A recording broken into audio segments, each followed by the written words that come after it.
Welcome to HouseLux Estate, your premier source for all things property investment. Today, we're discussing diversifying your investment portfolio for different market conditions. Imagine your portfolio as an orchestra, with each instrument representing a different type of investment. When they all play in harmony, the music is beautiful. But if one instrument is off, it can ruin the entire performance. This is where diversification comes in. It's the art of balancing your investments so that if one area suffers, others can still perform well. It's like having a safety net, ensuring that even in the most turbulent market conditions, your portfolio remains resilient. Different market conditions, such as a bullish or bearish market, economic expansion or recession, can greatly impact your investments. Understanding these conditions and adapting your portfolio accordingly is key to successful investing. So, ready to dive into the world of portfolio diversification? Here we go.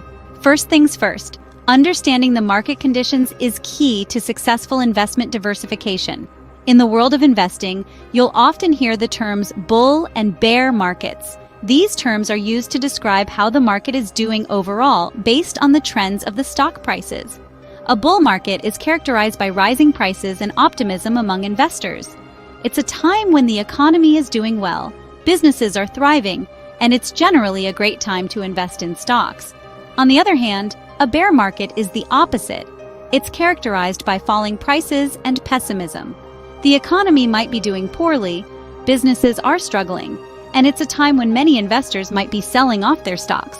However, it's important to remember that even in a bear market, there can be opportunities. Some sectors or companies might still perform well or even thrive, especially those that are seen as defensive or necessary regardless of the overall economic conditions. Now, there are also flat or sideways markets. These are periods when the overall prices of stocks neither rise significantly nor fall significantly. They can be tricky to navigate as they often lack clear trends. How might these market conditions affect your investment decisions? In a bull market, you might choose to invest more heavily in stocks, taking advantage of the upward trend. In a bear market, you might choose to diversify into more stable, defensive stocks or other types of investments like bonds or commodities. In a sideways market, you might choose to adopt a more balanced approach, diversifying your portfolio across a range of different types of investments to reduce risk. Remember that diversification isn't just about spreading your investments across different types of assets, it's also about timing. Understanding the market conditions helps you decide when to invest in certain types of assets and when to hold back. With a clear understanding of market conditions, you can now begin to strategize your portfolio diversification. Now, let's delve into the basics of diversification. Diversification, in the simplest of terms, is the strategy of spreading your investments across various assets to minimize risk. Imagine it like this. If you're betting on a race, wouldn't it be wiser to place bets on several horses instead of just one? That's the essence of diversification.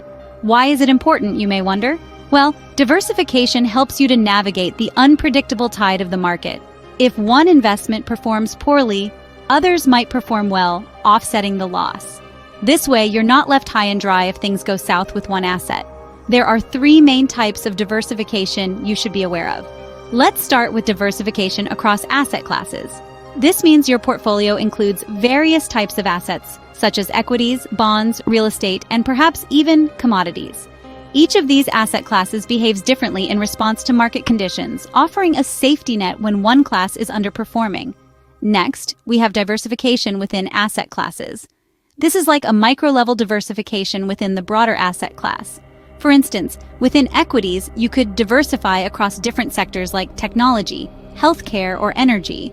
Or, within bonds, you could diversify across different maturities or credit qualities.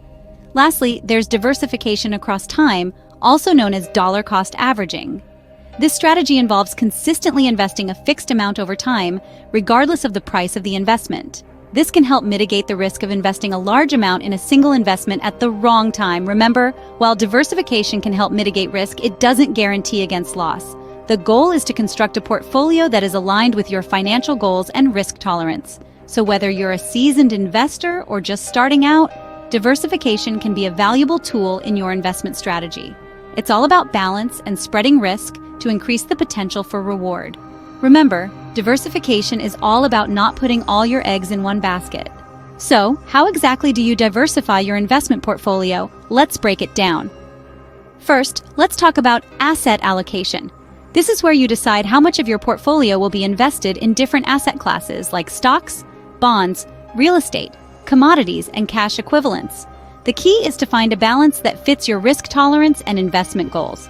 For example, a young investor with a high risk tolerance might choose a more aggressive allocation, with a larger portion in stocks. On the other hand, a retiree might prefer a conservative allocation, with more bonds and cash equivalents. Next, we move on to rebalancing. This is the process of realigning the weights of your portfolio's assets. As market conditions change, the value of your investments can shift, causing your portfolio to stray from its original asset allocation. Rebalancing brings your portfolio back to its original state. It's like a tune-up for your investments. You can rebalance your portfolio periodically, like annually or semi-annually, or whenever your allocation drifts a certain percentage from its target. Now let's delve into diversifying within asset classes. This is the practice of spreading your investments within each asset class. Let's take stocks as an example. Instead of investing all your money in tech stocks, you can diversify by investing in a variety of sectors like healthcare, utilities, and consumer goods. This way, if one sector performs poorly, it won't drag down your entire portfolio. Similarly, with bonds, you can diversify by investing in corporate bonds, treasury bonds, and municipal bonds. Another essential aspect of diversifying within asset classes is geographical diversification. This means investing in both domestic and international markets. It's a great way to spread risk because different markets often perform differently. When one market is down, another might be up. It's like not putting all your eggs in one basket, but rather spreading them across different baskets around the world. So what should you keep in mind while diversifying? Well, it's important to remember that diversification is not a one-size-fits-all strategy. It's a personal decision that depends on your individual financial goals, risk tolerance, and investment timeline. And remember, while diversification can help reduce risk, it doesn't guarantee profits or protect against loss in a declining market. It's a tool, not a magic wand. Also, diversification doesn't mean you should just randomly pick investments. Each investment should have a purpose and fit into your overall investment strategy. It's like a puzzle. Each piece has to fit together to create the whole picture. And there you have it, a simple guide to diversifying your portfolio. Portfolio diversification doesn't end after the initial setup. It's a continuous process. Think of it as tending to a garden. You don't just plant the seeds and walk away. You water them, weed around them, and sometimes you might even need to replant. The same applies to your investment portfolio. Regularly reviewing and rebalancing it is key to maintaining diversification. You see, the market is a living, breathing entity, constantly in flux. As such, the value of your investments will inevitably shift over time. Some assets may outperform others, causing your portfolio to become unbalanced. That's when rebalancing comes into play. This involves selling off overvalued assets and buying undervalued ones to restore your portfolio's balance. It's a way of buying low and selling high, which, as we all know, is the golden rule of investing. Remember, diversification is a strategy for the long haul. It's about creating a balanced portfolio that can weather the storms of market volatility. Stay vigilant, keep an eye on your investments, and adjust as necessary. That wraps up our guide on how to diversify your investment portfolio for different market conditions. We've journeyed together from understanding the ever-changing market conditions to grasping the basics of portfolio diversification. We've walked step by step through the process of diversifying your investments and discussed the importance of maintaining that diversification over time. Remember, the key to a well-diversified portfolio is balance. A mix of different types of investments can help you weather the storms of market volatility. And don't forget, diversification isn't a one-time task but an ongoing process. Keep reviewing and rebalancing your portfolio as necessary. So, whether you're a seasoned investor or just starting out, use these tips and strategies to help safeguard your investments from market fluctuations. Remember to subscribe to HouseLux Estate for more investment tips and strategies. Until next time, keep diversifying and happy investing.